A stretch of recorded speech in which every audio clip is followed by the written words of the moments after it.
In this episode of the Pad Bank, we speak to UK-based Polish producer and long-standing member of the Pad Bank community, SyXon Beatz. I made it. I made it. I made it. I produced. I made it. I made it. I produced. I cooked up.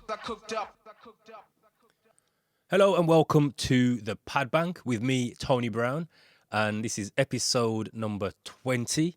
So we're out of the teens, we're into the 20s, we're all grown up now. We're 20 episodes deep. So listen, guys, I appreciate your continued support.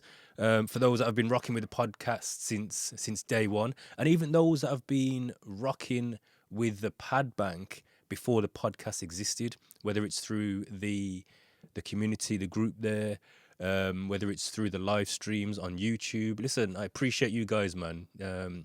We do this for you. So I just want to, give you your flowers while you can smell them. So, and we've got some good stuff going on, man. We've got a number of interviews already in the bag, ready to be released. And we've got a number of interviews lined up. So I'm excited about 2021, man. We've got some good stuff coming. So if you haven't already done so, make sure you like and subscribe, whether you're watching this on YouTube, whether you listen to it on your favorite podcast platform.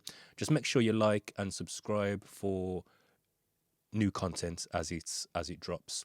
But yeah, man, listen, January is almost done. As I record this, it's the last day of the month. I can't believe January has gone so quick. We're fully into 2021. Now, as I mentioned in the last episode, for the whole of January, I was doing a raw juice fast. So today is the last day, and I had one piece of Sunday dinner today, boy. Listen, cheese. I ate my belly full today, to the point where I'm feeling it right now. You know what I mean? I feel like I've eaten, because obviously throughout that period of just juicing, your stomach shrinks. Obviously, you're not taking in any major solids. Apart from like the last phase of the juice fast, you can incorporate, well, we do anyway, we incorporate like smoothies. And then the back end of last week, I started to introduce like bits of food. So I had a stir fry, after work. I would just, have a small bowl of stir fry or something like that. But today was like the first full on big meal that I had. Cheese. I feel food drunk. But yeah, man, I'm definitely gonna still juice throughout the week, and just kind of keep that going throughout 2021, man. It's been good, like I said last week. Really focused. Energy levels are high. Just feel really productive. So yeah, man, it's been good, man. And I feel like it was a good way to start the year. So I'm ready for, well, I was going to say I'm ready for whatever 21 throws at me, but the way 2020 was, I ain't going to put that big boast out there. I'm not going to say that at all. You know what I mean? Who knows what could kick off in 2021. But yeah, man, I'm feeling good. So as I mentioned in the intro, I've got an interview today with a long-standing member of the Pad Bank community, SyXon Beatz. But before I get into that, I do want to share with you my experience this week. It was a funny one. I had a funny week, man. And for those of you that are part of the Pad Bank community, you probably saw from a distance what was going on. So I'm gonna give you some insights and kind of the behind the scenes of what was going on and why. So basically, I was trolled this week. I was called out. I was trolled online. I got involved in I got engaged or entangled in some. I'm gonna call it some internet beef. I basically got. Let me paint a picture for you. So I'm chilling. It's Monday morning. I'm getting ready to start my day. And then I get in the office. And then my phone pings, and it's a notification from someone from the Pad Bank community, and it basically sent me a screenshot of a picture with a question mark saying, "Yo, what's going on, man? What have I missed?"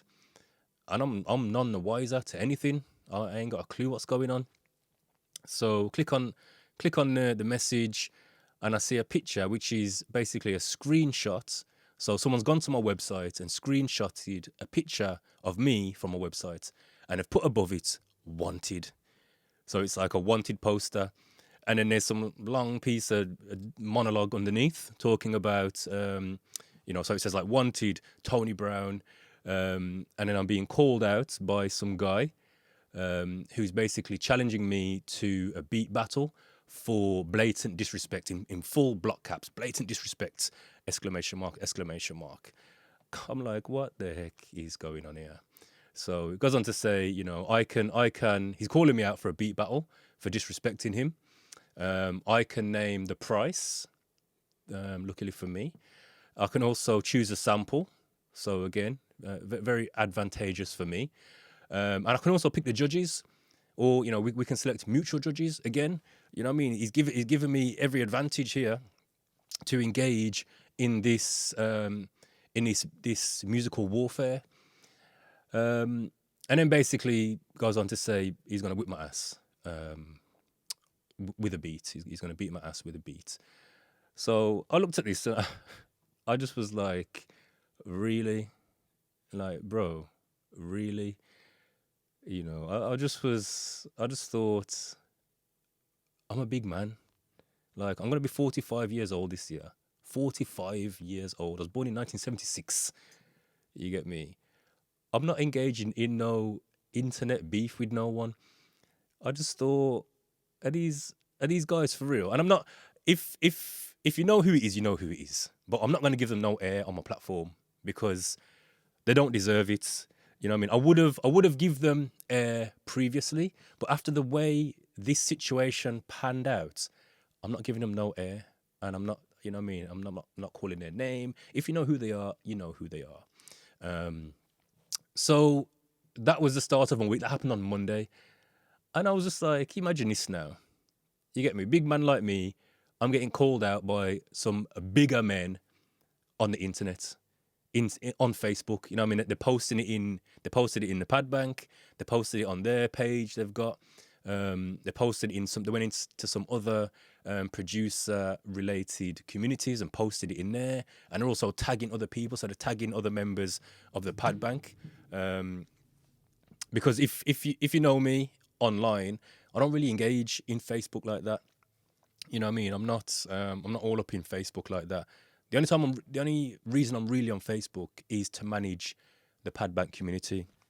So I don't really accept many friend requests unless it's from a friend of mine or a family member.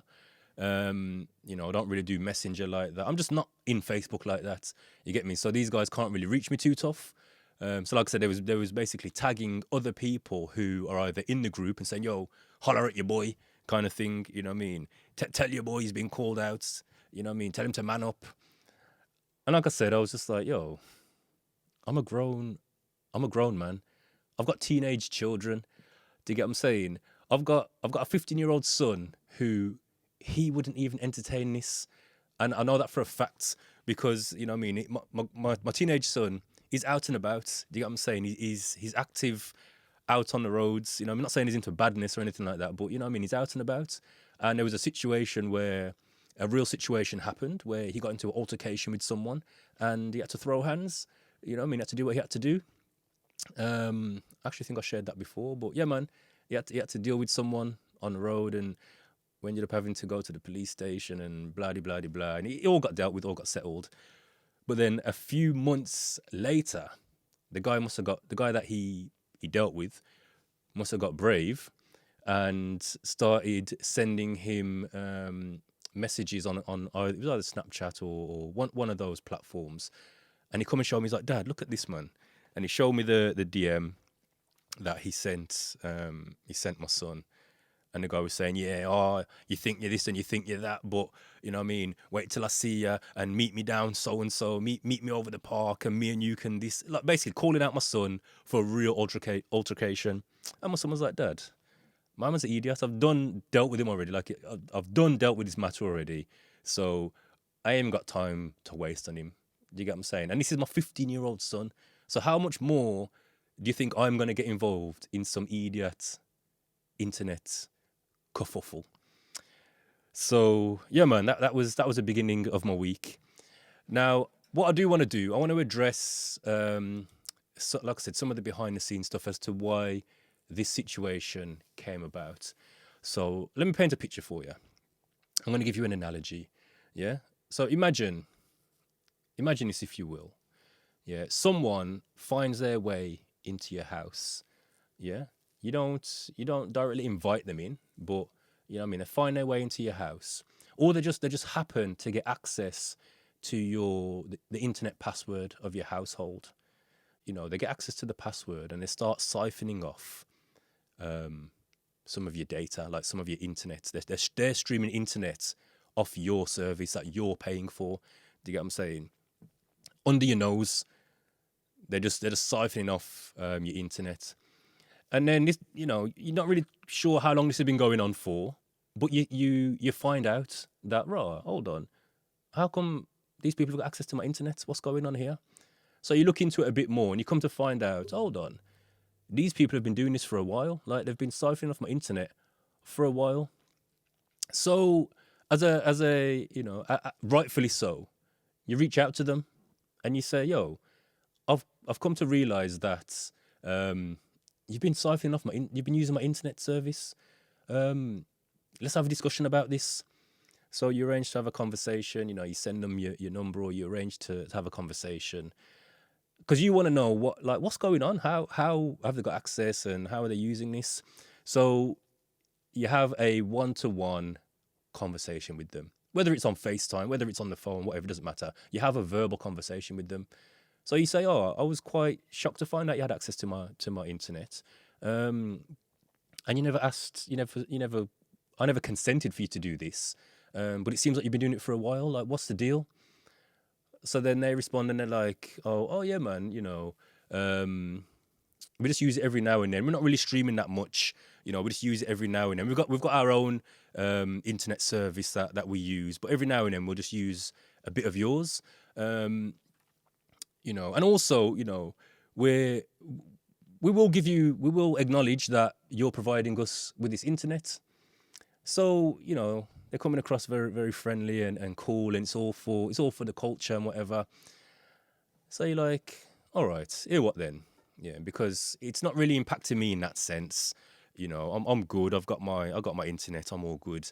Do what you're doing, but here what? Just make sure you acknowledge where you're getting your internet from, and just handle it with care. You get me? Respect what you're using.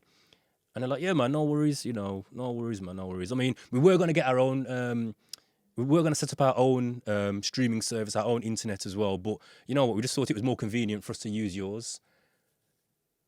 So again, you kind of clock and knock that, like, "Oh, okay, you tried to get your own, but you haven't got your own. You're using mine." But again, being a good-hearted individual, you're like, "Okay, cool, man. Just run with it. Do what you're doing." But like I said, I'm going to monitor the situation and see how it goes. But yeah, do what you're doing. So a bit of time goes on, a few weeks pass, and it just doesn't sit well with you. You're like, "Hold on, I'm going to work week in, week out to pay for this internet service. I'm making this happen. Without me, this internet service wouldn't be here.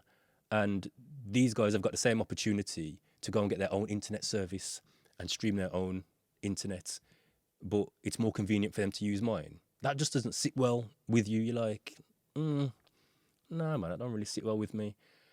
And then a bit more time goes on. You say, "You know what? Let me go and check. Like, what are these people really doing with my internet?" And you come to realize that these people are streaming a ton of data off your internet service. Like, they're taking your stream and they're re-streaming it somewhere else to another community, to another group of people. And they're all, they're all there watching Netflix and downloading music and just basically siphoning off your internet and fronting as though, we're not using that much. It's just a little portion of what we do. This time it's like 80% of what they're doing, you're providing. And you're like, no. And then you also find out that, some of the content that is being streamed, they're kind of not handling it very well. They're not being respectful towards it. They're almost mocking it, and it's like, hold on now, nah, this just don't sit well with me. So you say, you know what? I'm not even having a discussion with them. I don't like the way this is going. I'm not obliged to consult with these people because it's my service. I choose what I do with it. I don't need to consult with them. So you change the password and you just lock off their access to it. Simple as that. You just change the password. And obviously that then restricts their access. They no longer have access to your internet. And you're not obliged to inform them of that. You're not obliged to consult with them about that. It is what it is. It's yours. You can do what you want with it. You didn't give them consent to use it originally anyway. They didn't seek consent. They just come and took it. You've now decided to take it back. Do you get what I'm saying? And that is more or less as an analogy, that's what happened in this situation. Do you get what I'm saying? These guys basically came into the pad bank community, under radar. Obviously with the pad bank, there's an application process. You join the group, or you apply to join the group. You answer your questions, and someone from the team will approve your request to join. Now, when I tracked back, these guys joined at a time where I was doing other things. There's a time where I was just busy doing other things. You get what I'm saying? At that time, we had like 2 businesses we were running. One of them was like a brick and mortar dessert parlor. We were just flat out doing that. So my mind wasn't on the pad bank, and I just really wasn't involved in it as much as I am now. So they joined at a time where I wasn't really that active in terms of monitoring and moderating the group. Also, come to find out that they didn't request consent to use the content. However, I did find out later on that they sent a message to one of the group moderators telling them that they're going to be using our content. They didn't ask, they told us. They actually told us that we're actually using your content. So it wasn't like, we're considering doing this, or we're thinking of doing this with your content. Is that okay? It was, I just want to let you know, we're using your Flip It Challenge for our radio show and our podcast. And that's what brought it to my attention. Like, right, hold on. And then, like I said, we had a conversation.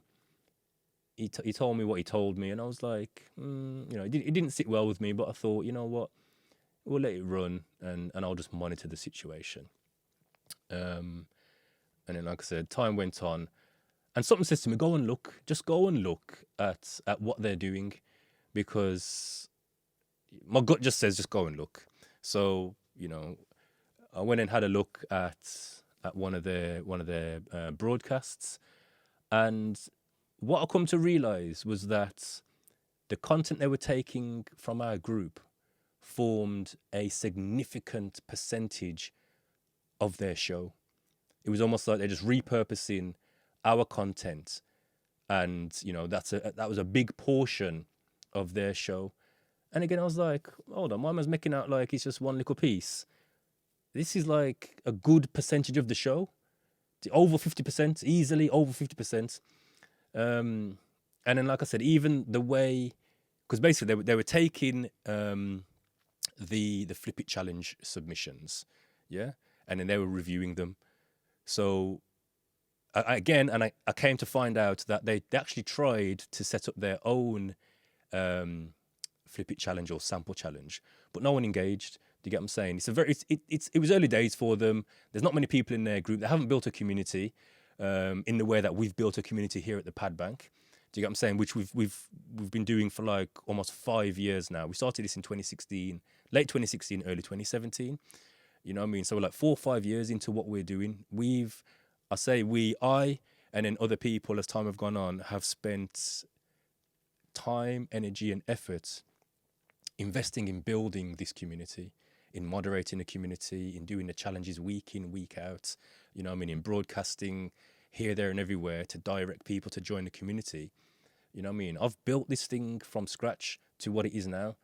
Do you get what I'm saying? And it's like they just wanted to come in because they tried to get a Flip It challenge or a sample challenge. No one engaged, and it was like, sure, it's easier for us to just use theirs instead. Let's just use theirs instead. And the guy actually said that to me. Oh, it's more convenient for us to use yours. You know what I mean? So when I went and looked now, I noticed some of the way they were reviewing some of the beats. It just didn't sit well with me, and I was like, nah, man, I don't like this. I don't like it. You know, and it just didn't. It didn't meet or match the type of culture that I've created in the pad bank. You see, the pad bank, it's all about being motivational, being instructional, being constructive, being inspirational. Do you get what I'm saying? It's about building people up, and some of the attitude towards reviewing some of the producers' music was almost like disrespectful and mocking, and not in every sense. I watched probably one or two examples just to get a picture of what's going on. And like I said, it just didn't sit well with me. I thought, nah, man, I don't like that. I don't like the way they're almost like laughing at a man's production and mocking a man and say, oh, you know, kind of just brushing it off. And, you know, for me, I'm very conscious, you know, some people within the group, they're new producers, they're up and coming, they're learning their craft. And there are times where beats have been submitted that I've felt they're not very good, they're not great, but I'm not going to, you know, mock someone who's taken the time, energy, and effort to submit a beat to the Flip It Challenge. I'm not going to mock them. I'm not going to disrespect them. I'm going to give them feedback in a constructive manner that they can go away and be motivated to grow, not feel like they're being laughed at or they're being mocked. That is really not what we're about here. So when I saw that, I thought, nah, I don't like this. And like I said, I don't need to consult with them. I'm not obliged to consult with anyone about matters relating to my brand. Do you get what I'm saying? And that's all I've done. I made an executive decision with the best interest of my brand in mind. And that was, I'm no longer giving these guys access to the content. Do you get what I'm saying? So all I done was just change. I just changed the process in the way we administer the Flip It Challenge. So that's all I done. And to be honest, I'll be honest with you. You know, we were going to do that anyway. You know what I mean? I've said it for a while. You know, leading up to Challenge 200, it was the last challenge of the year. I knew the process was going to change slightly for you know, going into 2021. And I just made a decision that, boom, I'm going to change the way we do this. Number one, to make it easier for me to administer later on. So in terms of, you know, the way the posts are structured and the way, you know, the posts are, how they're left in the group. Do you get what I'm saying? It's like, boom, challenge is up, post is up, okay, done, take it down. Next post up, take it down. Do you get what I'm saying? It's not left in the group.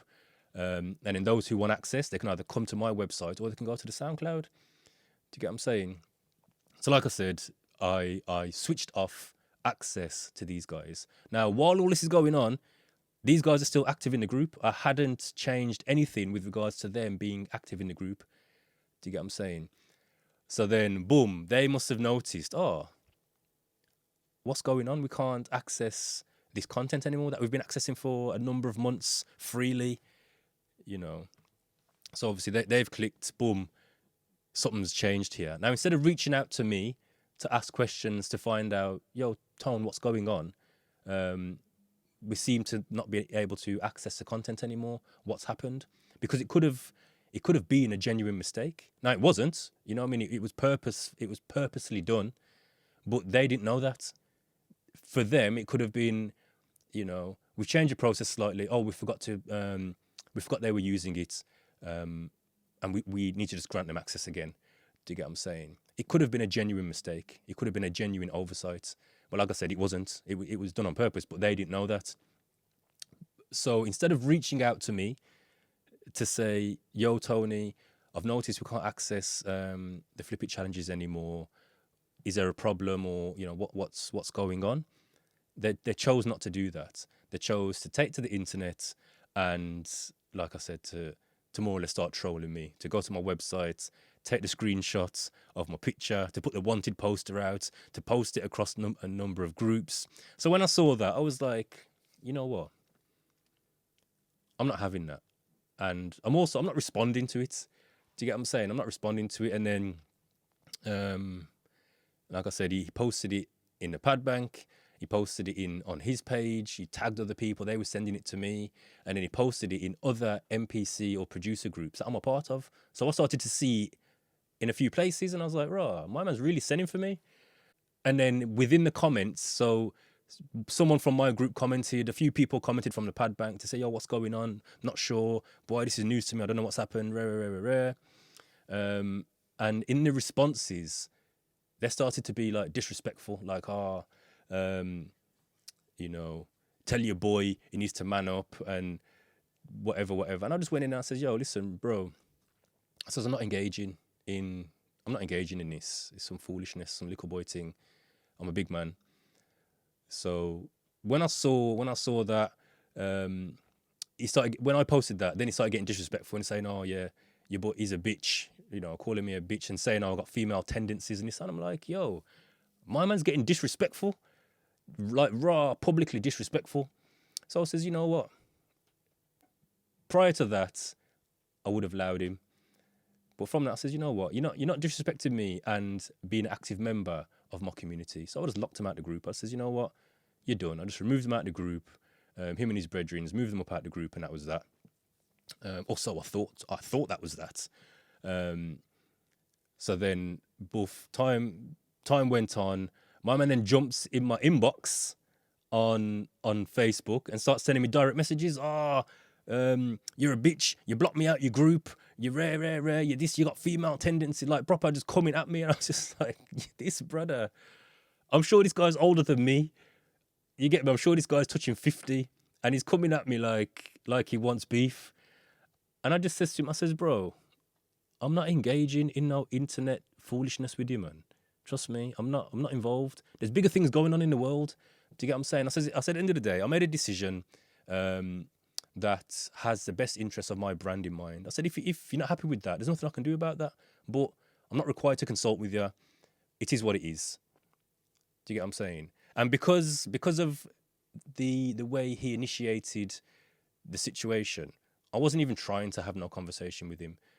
It was just like, you know, run with boy. You get me? Go away, man. You're some idiot thing. Go away. So then mine was coming back at me again. Oh, yeah, you kicked me out the group. You got female tendencies. That's this, that. And I said, bro, listen, there's bigger things going on in the world. You know what I mean? If you ain't happy, that's cool. And I just blocked him. I just thought, you know what? I don't need to deal with this. What he doesn't realize is that he's not the only person that has been removed from the group for lesser things. You know, my man's attacking me directly and being disrespectful towards me directly and expects to participate in my group. Bro, I've moved up people out the group for lesser things. Do you get what I'm saying? We could have had, and those that are part of the pad bank, you will know, we could have a double the numbers. In fact, probably triple, tenfold the numbers we have in the community. But the amount of requests that get rejected are probably more than ones we accept.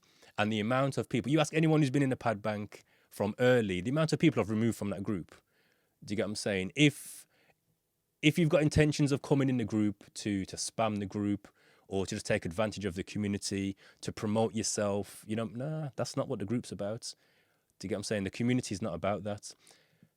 The problem is that people think because it's a Facebook group, it's every man for himself. You know what I mean? It's like a lawless place and man can just do what they want because it's on Facebook. But I'm saying the only reason it's on Facebook is because that was the only place at the time that I could quickly set up the community and facilitate the pad bank in a way that I wanted to facilitate it.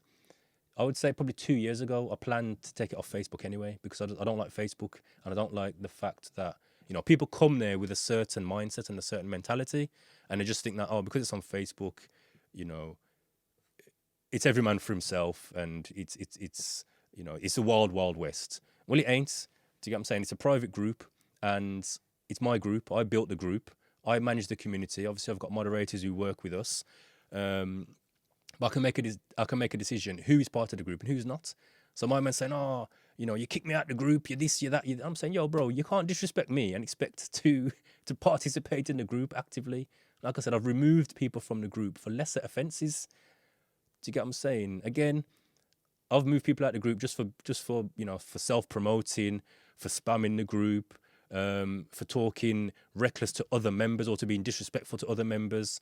Just for just not making a valid contribution, for adding no value to the group. I've even moved inactive members out, and again, that time's coming soon. We've got 1,400 members, almost 1,500 members in the group.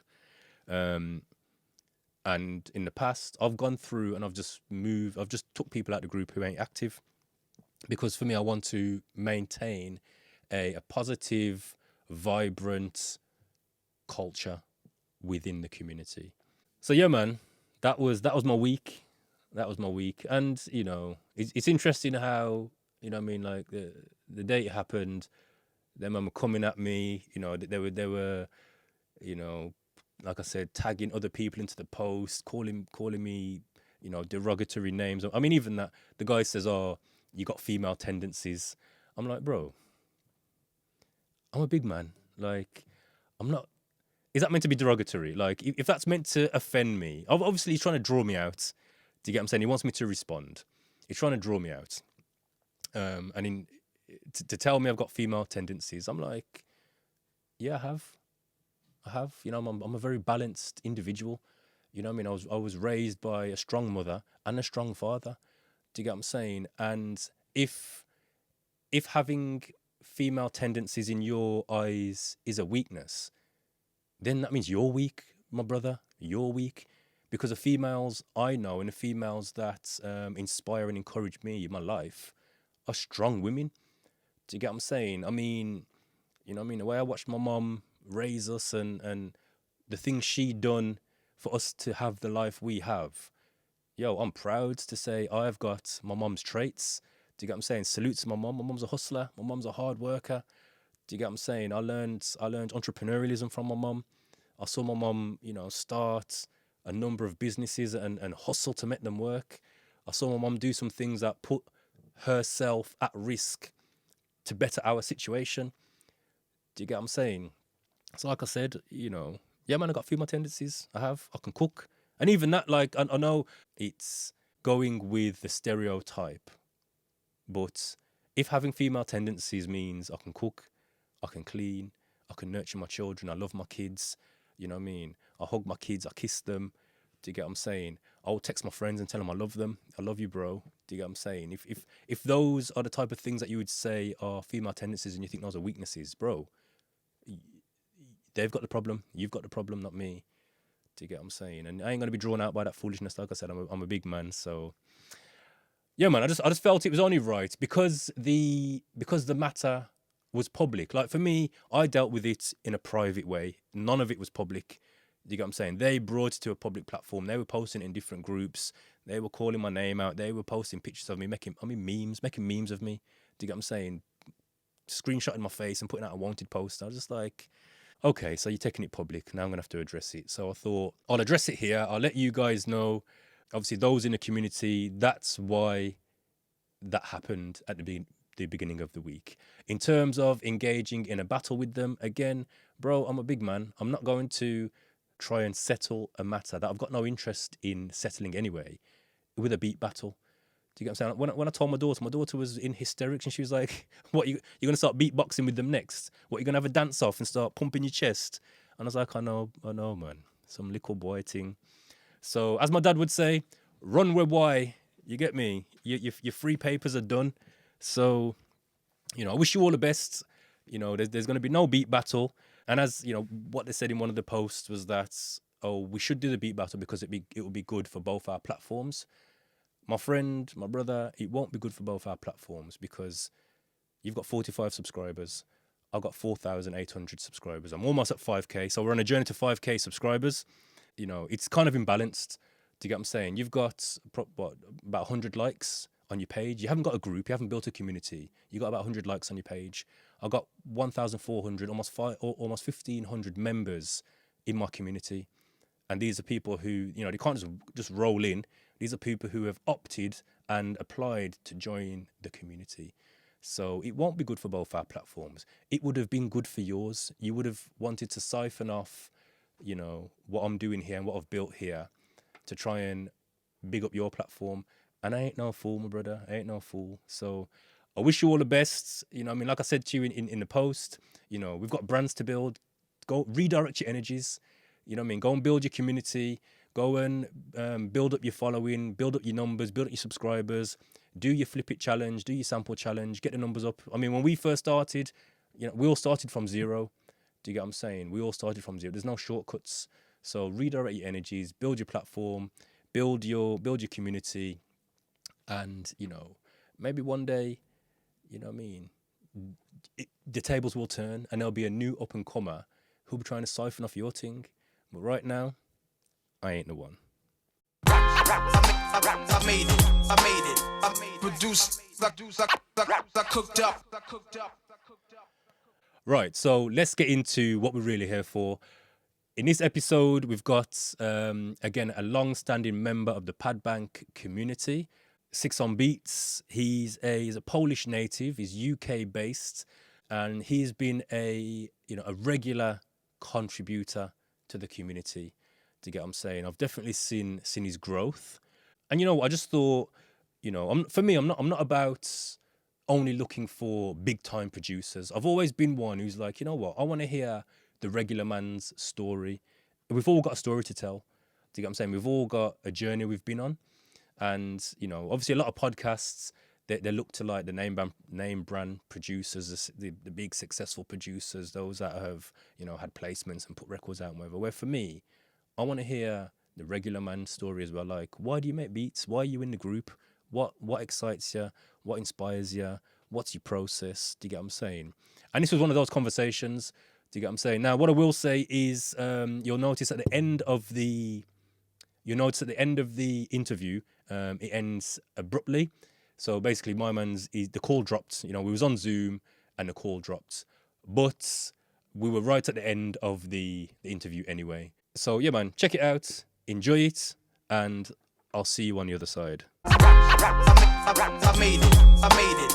Produced, I cooked up. All right, so it's my pleasure to welcome my brother SyXon Beatz to the Padbank. How's it going, my brother? How we doing? I'm good, thank you. Yourself? Yeah, man, I'm good. Good to have you here.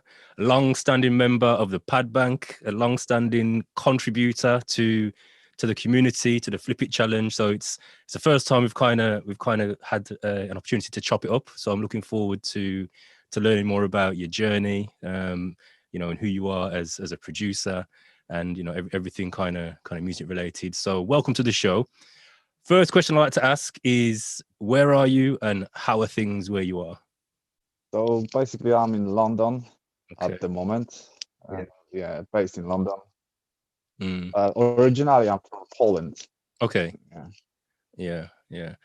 So how are things in London right now? Obviously, here in the UK, we're on a lockdown as it stands. So how are things where you are, man? It's quite awkward, you know. Is everything shut down? You can't go anywhere. You can't go to the pub. You can't go even see your friends. Quite hard, but surviving. Yeah, it's tough, man. It's tough. I mean, I always say it, you know, for us as producers, there's some positives in there, because obviously we can just be at home and, you know, I mean, be in our creative space, but you know, there's nothing like getting out and about, and you know what I mean, that's usually inspires your creative. You can stay more creative also. That's it. That's the plus. That's it. Yeah, I'm definitely looking forward to spring. You know what I mean? I want when the weather gets good, I'm looking forward to getting out, man, and getting some fresh air and some sun in my skin. You know what I mean? Hopefully I think is everyone looking for this time. Yeah. Everyone is waiting for spring. Yeah. So how do you feel like during this lockdown period, how do you think that's affected your creativity as a producer? Do you feel like it's been beneficial? Do you feel like, you know, how do you feel it's affected you? Definitely beneficial. Yeah. You feel like it's definitely beneficial. Yeah, usually I'm busy with my son because he's a dancer, and I'm like most of the time in central London, just traveling from studio to the studio Yeah. with him. And yeah, now I can stay at home and just you know, do my things. Okay. Okay. So your son's a dancer. What kind of dance does he do? Yeah, he's doing street dance, hip hop. Okay. Okay. How old is he? Yeah, stay in the culture. Yeah. Yeah, man. He's 13. Okay. Yeah. Yeah. Does he enjoy it? He's 13, but he's quiet into it. Yeah. Yeah. It's interesting, man. One of my friends, one of my good friends from back in the day, his son is into street dance, break dance. There's almost like a resurgence of it, man, in this new generation. They're really into it. It's good. It's good. Yeah, as a parent, you have to be very dedicated. You know, Yeah. you have to you know have to leave your things on the side and just carry on with him, with the kids. Yeah. Yeah. So you're saying like during lockdown now, he's not doing his lessons anymore. He's not out and about as much as he used to be. Well, it's everything like Zoom classes. Yeah. Okay. Yeah, man. It's tough, man. Only if it's something. Yeah. Only if it's something professional, like some professional training. So he's allowed to go, but there's not a lot going on for kids. Yeah. That's what I was gonna say, man. I feel it for the younger generation. You know, I've got 4 children myself. My younger 2, they're 11 and 9. They're not really that impacted. Do you get what I'm saying? They're into like, they got the devices, they're on PlayStation, they're on Xbox. You know, they still kind of go out and play out in the street with the other kids. They're not really that impacted. Where my older 2, I got a 15-year-old and a 17-year-old. I can really see how, you know, it's impacted them. They were more independent, going out, and you know, I can see how it's really impacting them. And so I feel it for the younger generation, man. It's like cut out of the freedom, you know. Yeah, man. Definitely. I can only imagine what it's like in the inner city. You know, where I am, it's a little bit more rural. You know what I mean? There's more open space, and the town we live in is quite quiet. So we've got a little bit more freedom, but I can imagine like in the inner city being quite tough, man. Well, actually, I'm almost outside London because I'm Hertfordshire. Okay. On Hertfordshire. Yeah, North London. And it's basically probably like yours. It's just, you know, so much open space and everything. But when I go into London, it's quite quiet there. It's empty. It's crazy, man. It's crazy. Not many cars around. It's like, you know, it's not a lot of traffic like usual. Maybe around London, M25 is, but not not in London. Yeah. Not like usual London. Yeah, man. Yeah. Anyway, let's get in. Let's talk about music. So, go on. I want to know. I want to go back to how you got into production. You know, obviously, you know what you're doing. You know what I mean? You certainly know your stuff. You know what I mean? I hear your beats on a regular basis. You, like I said, you contribute to the Pad Bank on a regular basis. Always a top contender in the Flip It challenges. So it's clear you know your stuff. You know what I mean? You're quite seasoned. So tell me how did you get into production? Where did it all start for you? Well, I was when I was like 16, 17. Yeah.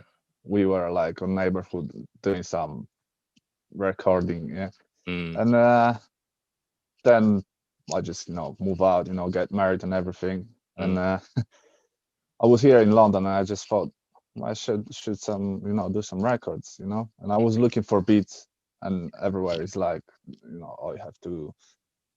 It was actually quite hard for me to find the beats this time, and I said to myself, well, I can do myself actually the beats. Yeah. So you started out as a rapper. This is how it starts. Yeah. Do you still rap now? No. Okay, don't worry. I'm not gonna ask you to rap. I'm just into.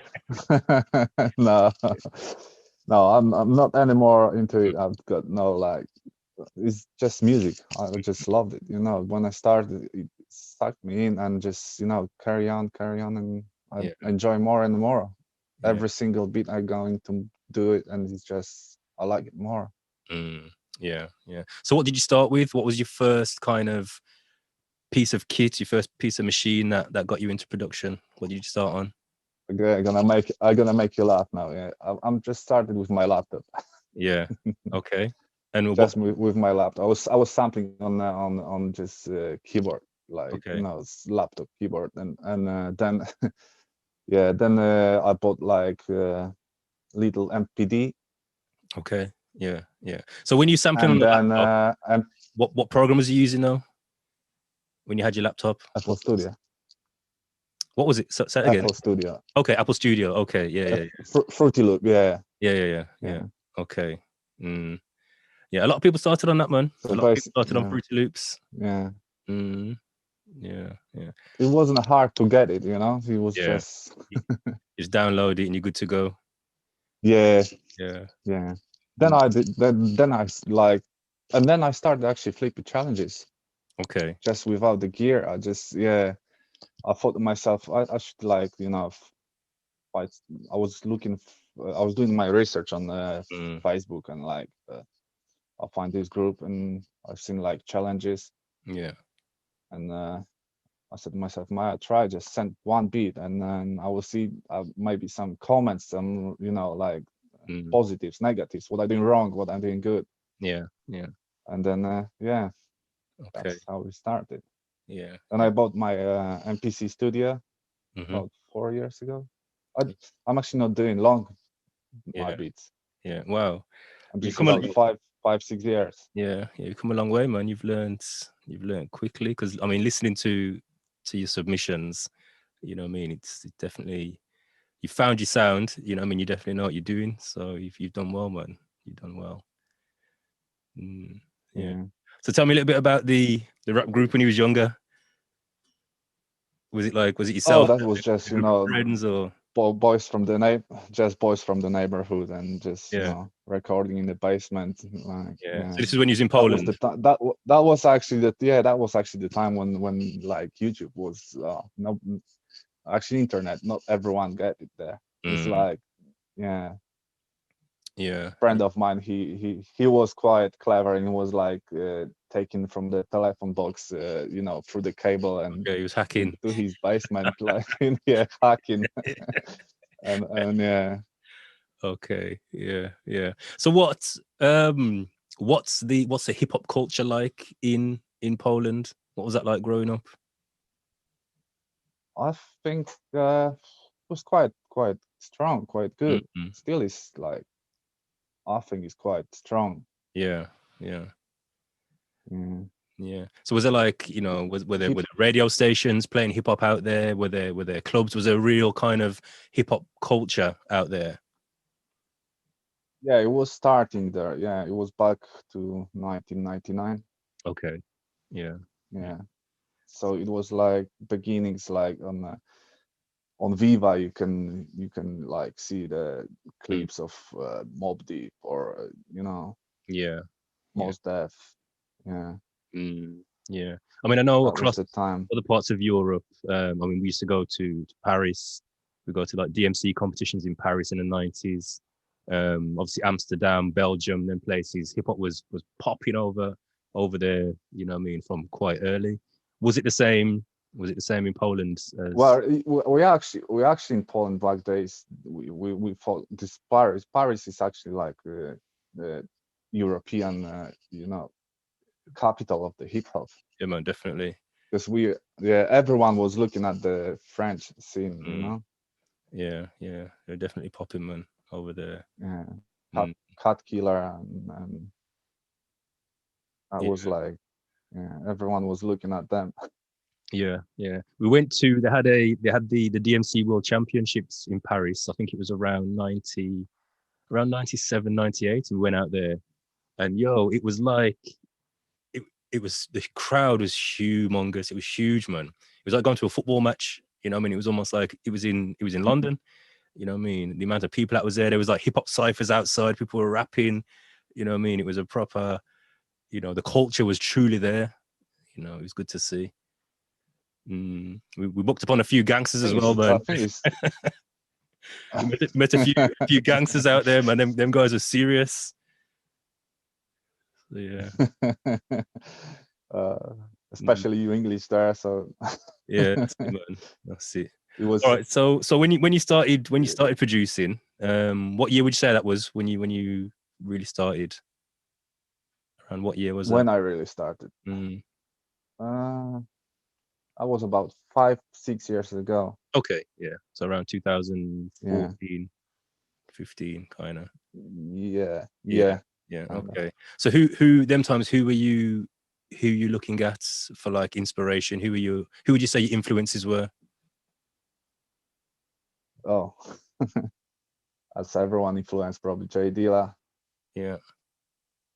I was like, yeah, looking at his beat. I was like listening and Mm. yeah, studying. And I was more listening of like old school hip hop than like I wasn't even know who producing these beats. Like I was just like come back to Yeah. Mob Deep stuff. Then I found out okay, he's Havoc's beats, Yeah. and then I was like okay. Then I do research on Havoc's how Mhm. his beats. Then Yeah. Yeah. I think the rhythm roulette was starting then as well. Okay. Yeah. Yeah. He's So I looking was watching at those. those. Mm. Yeah. Yeah, Yeah. What's your favorite rhythm roulette so far? What would you say, like, or your top um, 3 rhythm roulettes? Knife Wonder. No, that's probably the best one. I think everyone loves that one. That's Yeah, everyone's favorite I one. like Marco Polo as well. Yeah, I like that one. I like Yeah. that one. Yeah, yeah. I like Beat Butchers as well. I like Beat Butcher. Mm. Um, who else? You know which one I liked as well? I liked Eric Sermon's. I liked watching his technique. It was slightly different than I expected. Okay. Yeah. Have you seen Eric Sermon's one? Did you see I've his? seen most of them. Yeah, yeah, I can remember now. yeah. What I liked about Eric Sermon was he was very But meticulous. Like he was chopping samples so small, and then he was just like lots of little stabs. You know what I mean? Like a lot of people, they'll get a sample, they'll chop up a section, and they might kind of loop it or flip it or whatever. Where he was just really, he chopped the samples down so small, and his like whole yeah, micro chopping. Yeah. yeah, that's it, man, that's it. And his whole track, like it was all Yeah. just tiny little stabs and chops. And I liked his style, but you could tell it takes him long to make a beat. He's in no rush. You know what I mean? He was very meticulous. So it was good to see, man. I Mm. have to come back to it. I have to watch again. Yeah, yeah, It's quite good. It's yeah. just a shame they not continue that. Mm. I know. They should revisit some of them. Go back and do a round 2 Yeah. with some of them, man. Yeah. Yeah, They yeah, should do it. yeah. I think There's it's a good lot though. new producers coming. That's it. That's it. I think it's good for exposure for like they've done all the sort of the established producers. It'd be good for them to go back and Yeah. produce some newer Yeah. upcoming producers. That'd be good. But yeah, so on that note, then we're talking about Definitely. technique, we're talking about style and chopping and whatever. Tell us about your process. You're still using the studio, MC Studio. You're still using that predominantly? No, I just a few months ago I switched on machine studio. What? You Yeah. transferred to the other side. Yeah. You still got your Well, MPC though. Have you still got it? I've got it. Yeah, I still Okay. got it, and I just left it on the side because I want to like get it the MPC, So Yeah. I mean MPC machine. Yeah. Yeah. Yeah. Okay. So So tell us about your it's process. quite fun. It's quite fun. I can't say you are on the one side or on the other side. I Mm, think it's like different process of making beats yeah. on MPC and different on the other one. Yeah, yeah. I've never used a machine. I've seen the push. I went to a conference and there was a push set up and I had a quick little go. But I've never actually tried to produce a track on anything other than the MPC, really. Obviously I use Logic and whatever, but I've never really produced anything away from the MPC. So tell me about your process then when It's using a machine. Walk us through it, man. What do you do? well, I'm just like probably everyone just starting, sampling, chopping the samples, Yeah. and trying to find the flow and the like, groove, and Mm-hmm. then build up drums around it. And Okay, so you start with the chops first. So sample it yeah, first, chop it up, start messing with the chops. Yeah. Okay. Yeah, then drums, then bass, Mm. and some ad libs, some wherever piano. Yeah. I'm just trying to experiment with everything, I'm just.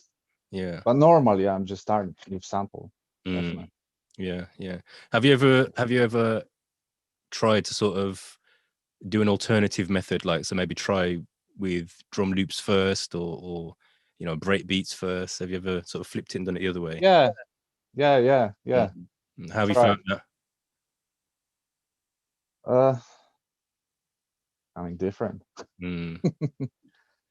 Yeah. Different way than I'm used, because usually when I'm listening the sample, I'm just trying to Mm. put everything together in my head and then just start working on it. Yeah. Yeah. Mm. So in terms I've of got this first chops in my head, and then everything like yeah. going and going. Yeah. So how did you find the transition from MPC to machine? Was there a big learning curve, or did you find the workflow was quite similar? On the beginning, I felt like, oh my god, again, and just what, how are we gonna do it? Mm. And then I find out it's quite easy. It's Yeah. quite it's quite pleasure to work on the machine, and it's quicker For real? workflow. Yeah. Yeah. In what sense? Like what? Yeah. What would you say? Yeah, it's more like clear. You got two screens. You can jump easily with just one button. Pressing one button to the mix. You can just press with the other button, and you don't have to look on your computer screen or something. You got Okay. two screens, and you can see it. Yeah. Most of it. Yeah, that's what I was going to ask. I was going to say, do you see yourself with both the machine and the MPC? Do you find yourself looking more at the actual hardware, or do you look at the software? Where do you find yourself working predominantly? With MPC, I'm looking on the computer more. Okay. With machine, I'm just more working on the machine. Yeah. Okay. Yeah. Might have to Much take easier, a look much quicker. That's you have to try. Yeah. You have to try yourself, then you will tell. Yeah. Yeah. But still machine. I mean, MPC still is has the feeling different. Yeah. So am I correct in saying the software for the machine is that Ableton? Is that like the go-to? It's not. Okay. Machine. Because I see a lot of people. You can a lot of work people with who use machine, they use Ableton as well. Yeah, I'm not using any other DAWs than like just I was doing my beats first just on MPC, and I was doing everything on MPC. Yeah. So on this software, and then when I switched to machine, I'm not jumping to the other DAW. I'm just doing everything there. Everything's in that. Yeah. Okay. Yeah, I need to have a look at it, man, and see what it looks like. So, so you've made your chops. You put your beats down. You've made a few sequences. What's the next stage for you? Is it a case of arranging it into a song, or what's the next stage after that? So basically I'm trying to arrange the beat, and then just trying to play still with the sample, do some change ups and everything. Yeah. Do you do your mixing? You do everything, like mixing, and mastering, and everything? Do you do all that in the machine as well? Yeah. Okay. What's the mixer like in there? Yeah, in the software. Yeah. You can't say, I don't know. You can't say the difference. Before I can only compare to the Fruity Loop. Yeah, because that I was using before, and now I'm using the machine. So it's everything you can do there. What you can do there, you can do on a machine. Yeah. Okay. Yeah. Definitely have to. It's not. Yeah. Look at it. Okay. So coming up to 2020, 2021, what are you kind of what you're listening to at the moment in terms of influences, and you know what sort of what's in regular rotation on your playlist, music wise? Uh, at the moment, I'm into like Griselda. Okay. Yeah. Yeah. Yeah, all of them, like, Mm. smashing. And J. Cole, Yeah. that's from the like your generation. Hmm. Okay. And basically that stuff. Yeah. Yeah. Yeah. Them guys have definitely created And a resurgence for boom yeah, bap. You know, the sort of sound that we I'm produce. actually I'm actually I'm actually looking for more underground stuff than like mainstream. Yeah. Yeah. Okay. Yeah, Yeah. You know, I'm going to send you a because playlist. you So got I was in another. I'm in another Facebook group, and coming up to the end of the year, this guy started a thread, and he was posting like all the top underground tracks that he's listened to throughout 2020, and he must have posted mm, about almost 100 albums, and I'd say out of the 100, I'd probably heard of less than 20% of them. They all of them to me were new artists, and everyone I've listened to, I'm like, yo, this is banging. A lot of it's pure boom bap, some good stuff in there, man. So do you use yeah, Spotify? it is a lot. Yeah. I hate that. I hate that Really? actually. Okay. Yeah. We can talk about that. I We can talk about just that. I'll I send logged you the that. list. I logged Yeah. out. I'll send you the list. I logged off of this. Yeah. Okay. Okay. Yeah. But what I'll say, Yeah. because the list is in Spotify, I'll send you the list of all the artists, and you can search for them in whatever software you use to listen to your music. But there's a lot of good stuff in there, Great, man. great. Definitely some new stuff, and some underground, some Yeah. real underground stuff that I'd never heard of, man. Actually, actually, a lot of last days I was listening. A lot of stuff come out from High Focus. Okay. That's the English records. Yeah. Yeah. I'll have to take a look. Yeah. So Mm. Well, okay. So in saying that, are you currently working with any artists? Do you work with any rappers? Are you looking to put any stuff out? uh, no. I'm not like I'm just sending beats for. I've got like emails to some people, and they always ask me for beats. So I send them like wherever I've got. Yeah. Yeah. And yeah, they ask me for price. I'm saying like, listen, I'm not doing this for money. I've got my work. I'm Yeah. just doing for my passion. If you want to support me, you're Then. more than welcome. I'd give Yeah. you I'd give you my PayPal or wherever you can pay me off Mm. if you want to pay. Yeah. And yeah, Yeah. And are these UK artists, or people from other parts of the world? from UK now. I've actually wait, now it's gonna come out soon. Probably one artist from Venezuela. Okay. He's just building his own brand there. Yeah. Yeah. Yeah, and he's doing some stuff on my beats there, Mm. and also some of his friends who's doing a documentary film. He wants to use the music as well. Yeah. So in Mm. the film, Yeah. Yeah. what else? Yeah, I've done my actually EP with one of the Austria from Okay. the guy from the Grass. Okay. Yeah, Yeah. Yeah. so Is it we've out? done together EP. Yeah. Is it out? He's out. Yeah, Okay. What's that yeah. on Bandcamp, or where can we find it? I think on any platform. Okay. Yeah. Yeah. Yeah, he was just Spotify. putting everywhere his stuff.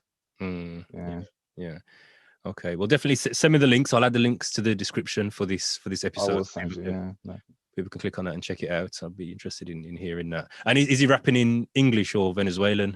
What language? No. He's rapping in German, Okay. like Okay. Wow. Austria, German. Yeah.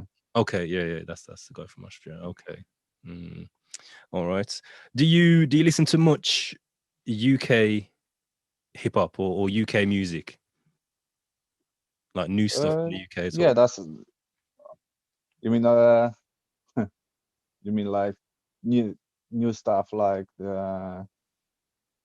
the grime stuff, or Yeah, I mean I'm actually that's kind of the question I'm asking, because it's like, you know, UK hip hop from my day yeah, was like, you know, obviously TY, rest in peace, Task Force, Mud Family, MSI Asylum. You know, there was a real kind of solid, thorough, you know, pure UK underground hip hop scene, where nowadays UK hip hop, as you mentioned, it's almost like it's transitioned out of the grime scene. yeah, So gigs, and others, you know, there's other people out there who would be classed as UK rap, who are kind yeah. of more commercially successful than any of those guys I just mentioned. Do you how do you kind of view that, the UK scene at the moment? What's your thoughts on that?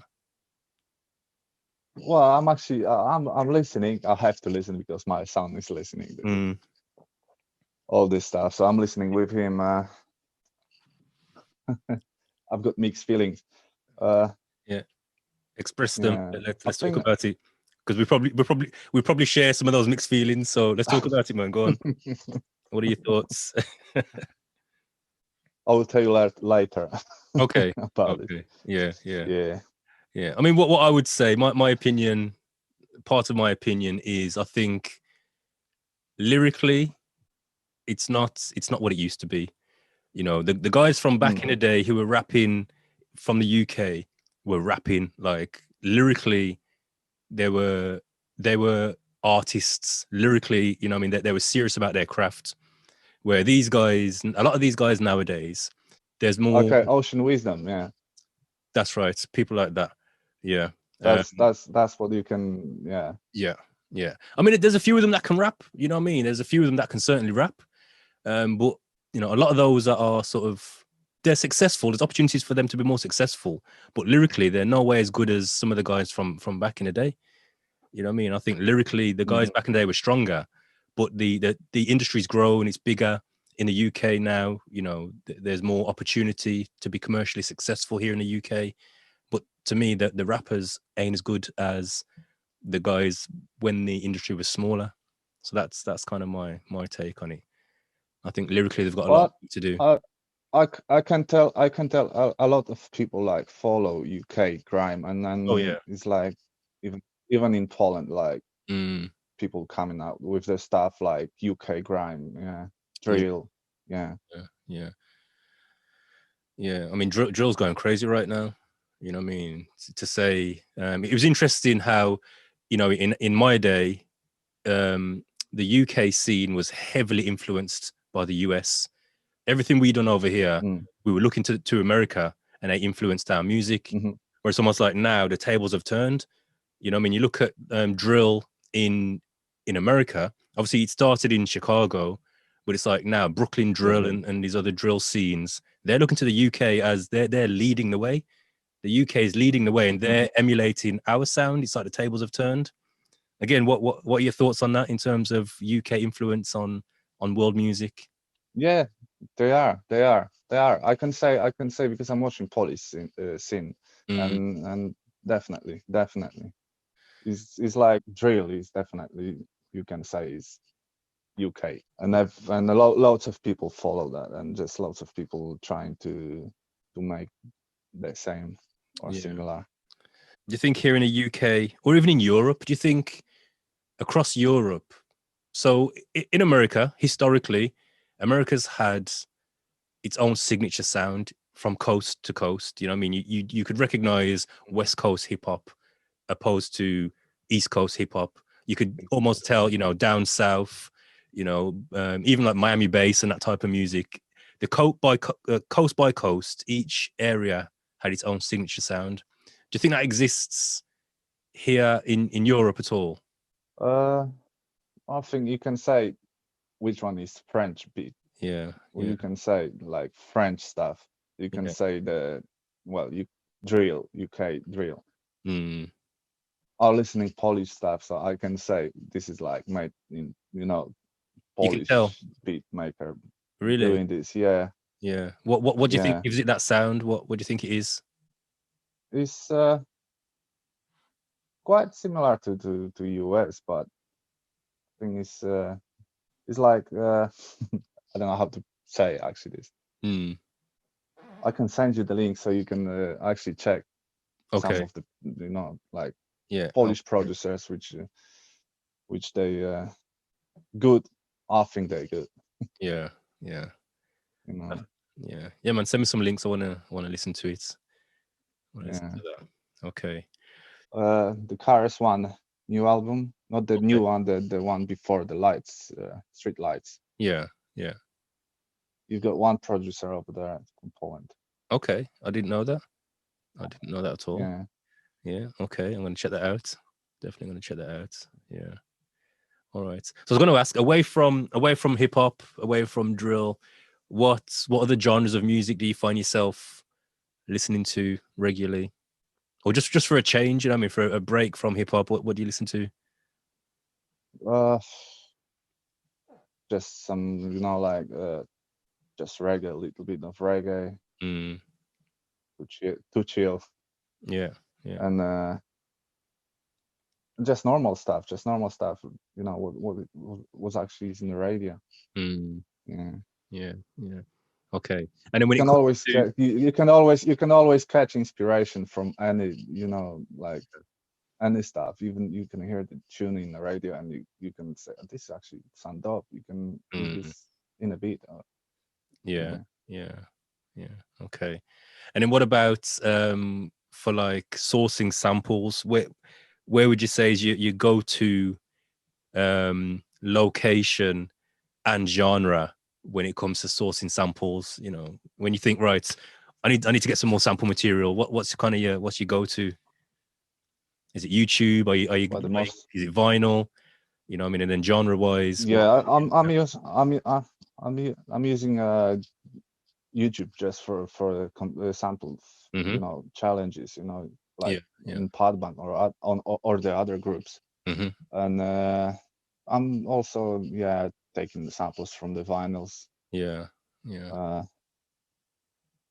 Basically vinyls in London you can buy in charity shop just for pound, Yeah. and sometimes you can find like really good stuff in there. Mm.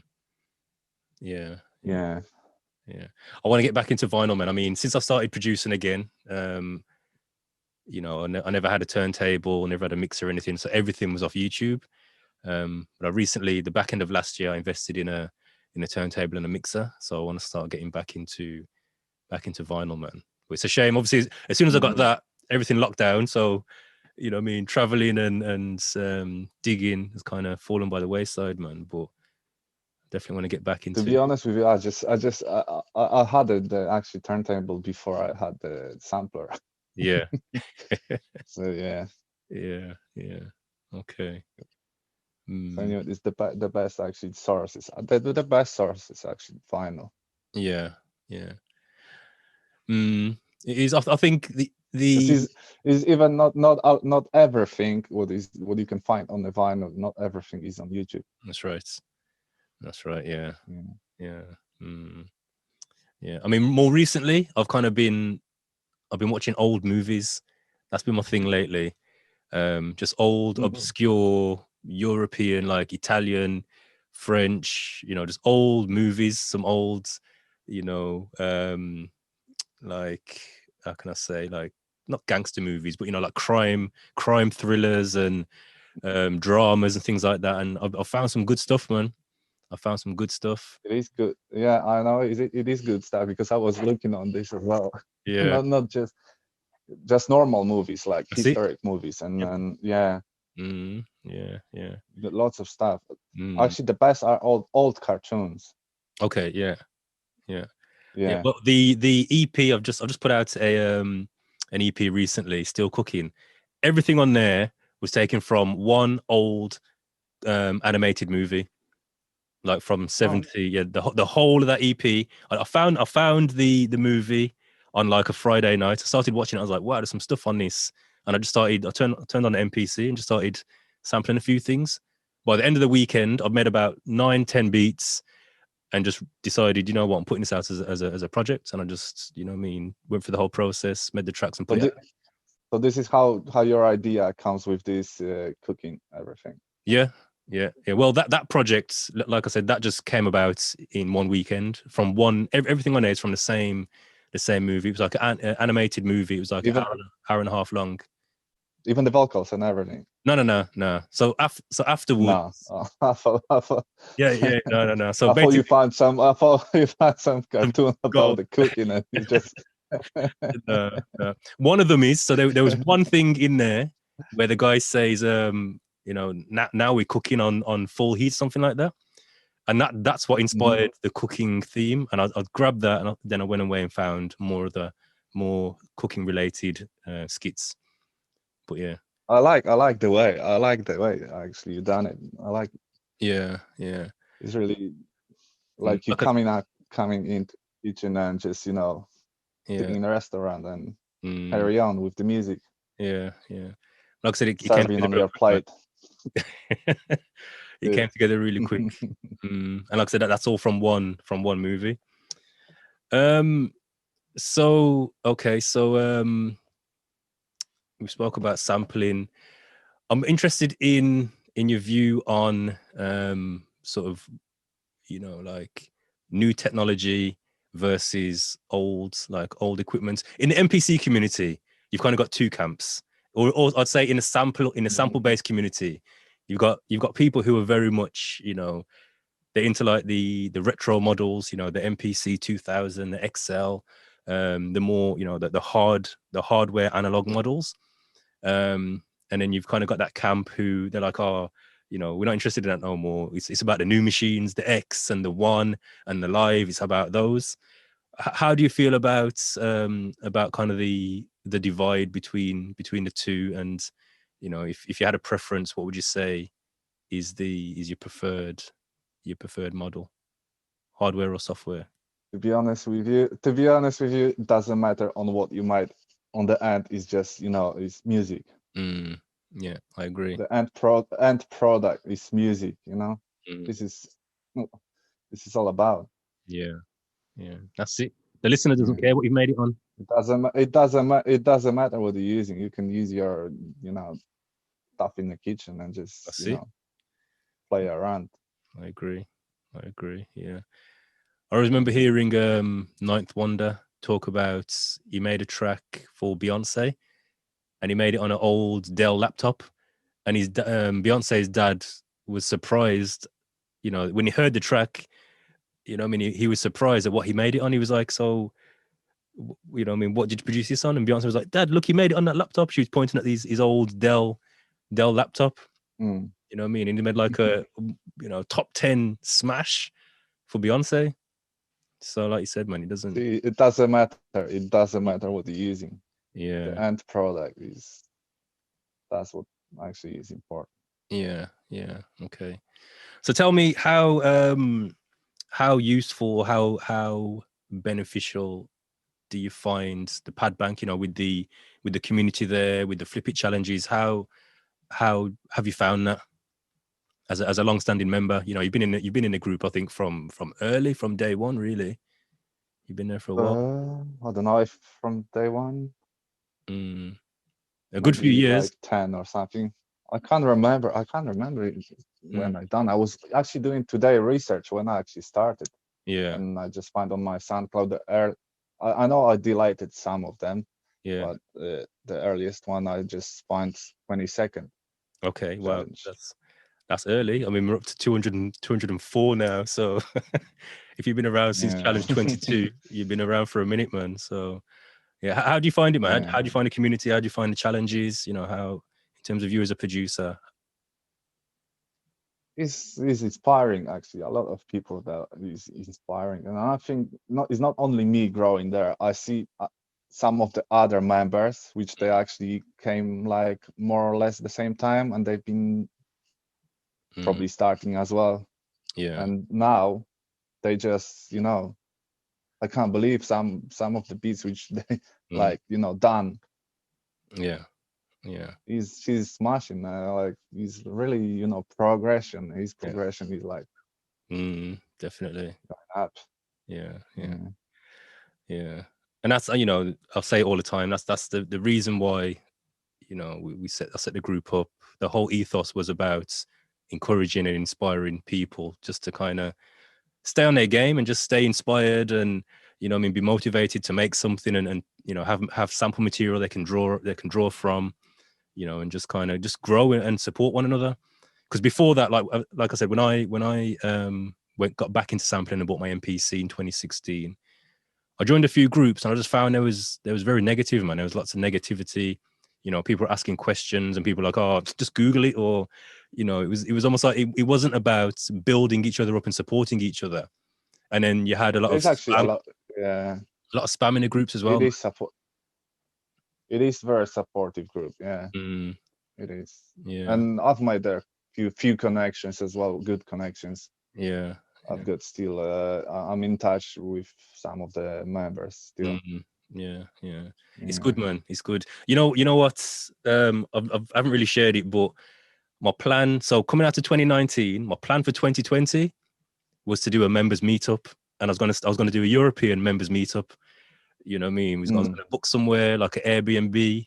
You know what I mean? Just everyone just bring your equipment. I was gonna have like monitors set up, and we was gonna do like a meetup, and then poof, lockdown just changed those plans, man. So I think all the loads of plans have been like cancelled because of that. Definitely. But you have to see the positives. You can stay more at home and do be more productive. Yeah, that's it. I mean, I tried to do a members meetup online. I think like one person came, but I'm looking to do another one still. I'm going to do another members meetup, man, and we just have like a joint Zoom call and just everyone can kind of just interact and whatever, because that's what it's about, man.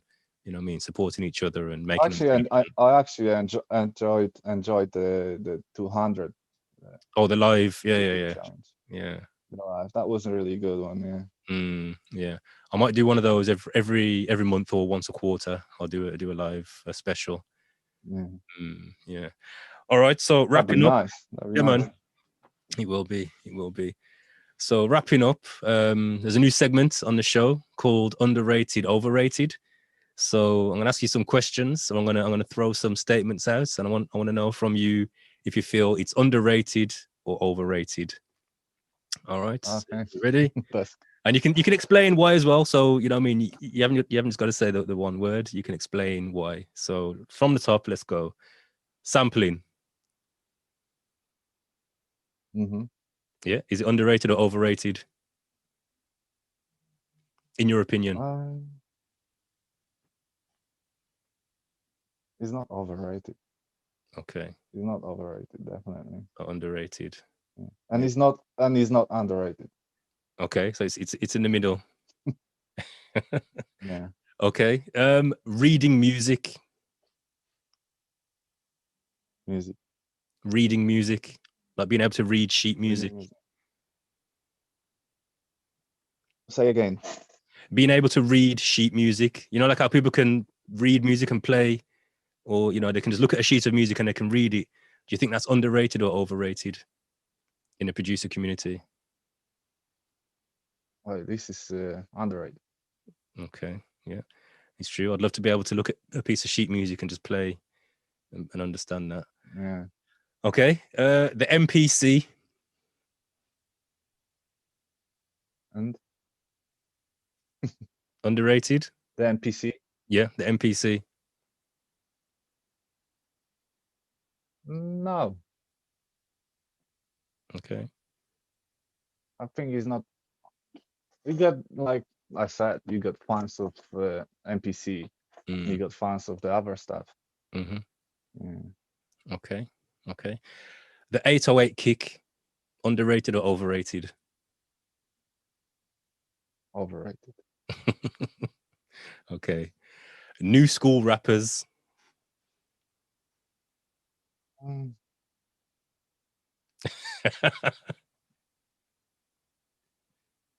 It depends on who you're looking at. Yeah. Okay. Yeah. All right. Bandcamp, underrated or overrated? I don't know. I never used this. Really? Used this. Yeah. Series.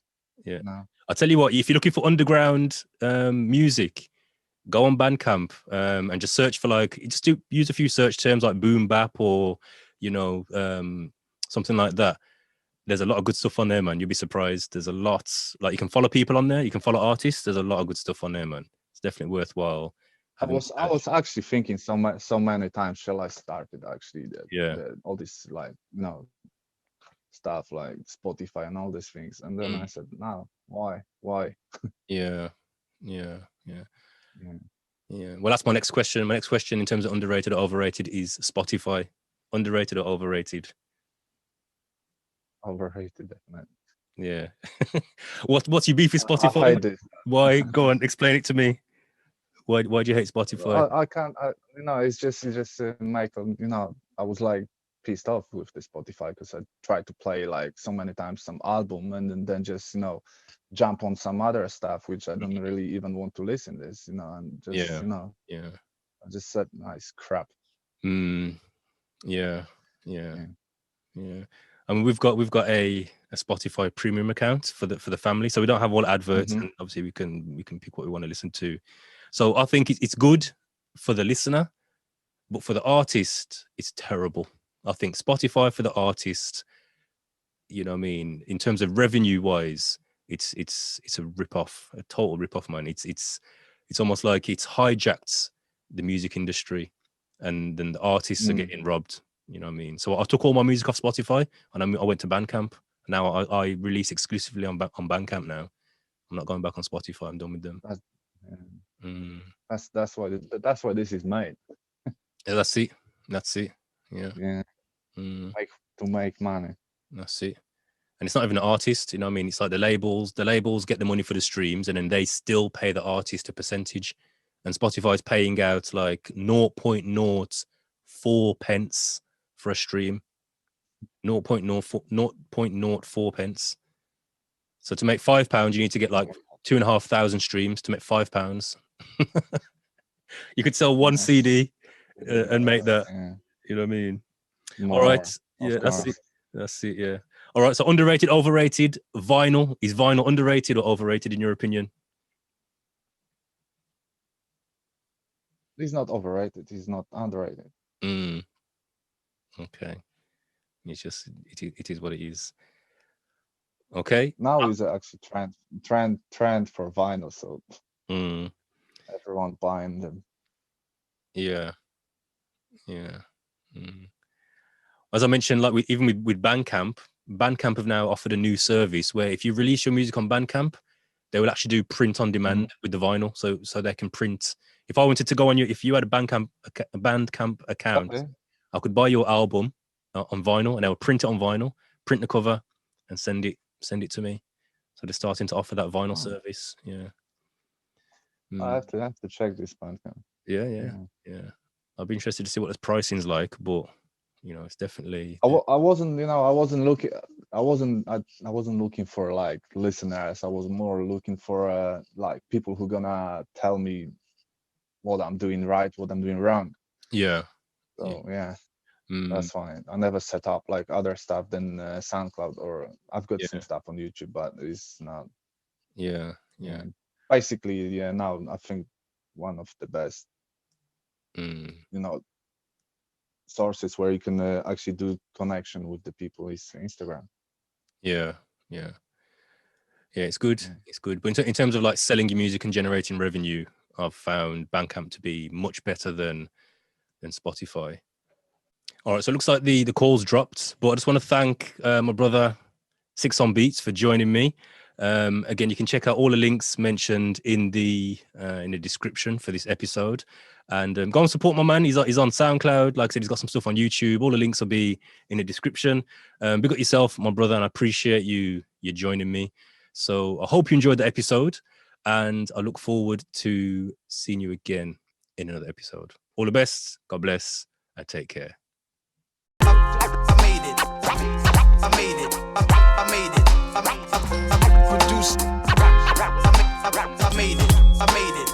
Produced. I cooked up.